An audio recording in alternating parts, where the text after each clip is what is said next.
This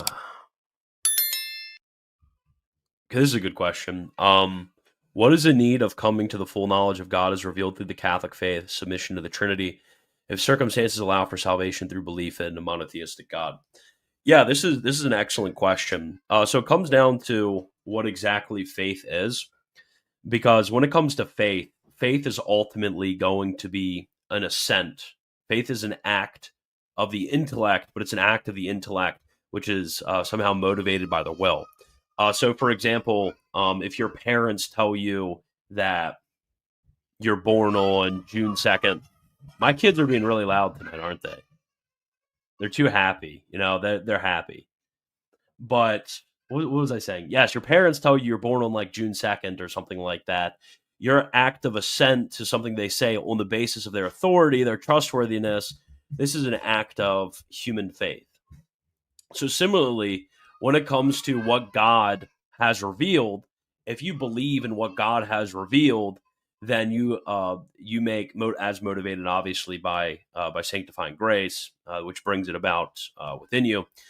This assent right there is going to be an assent of theological faith. It's called theological because theos, God. It's a act of faith which is motivated by God and terminates in God, right?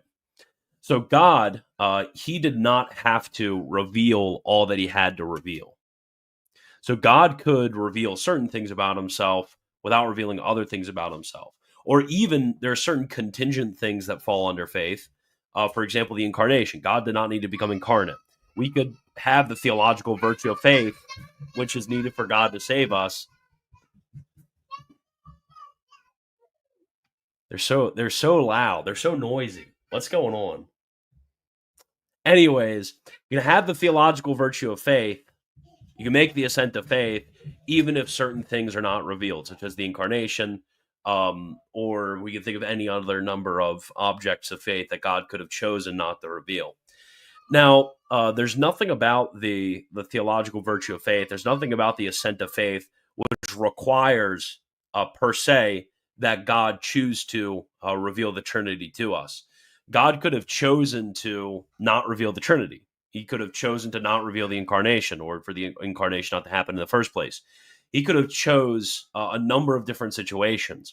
But when it comes to the very idea of faith, obviously it implies God is author of the supernatural order and God is rewarder, as Hebrews 11 says.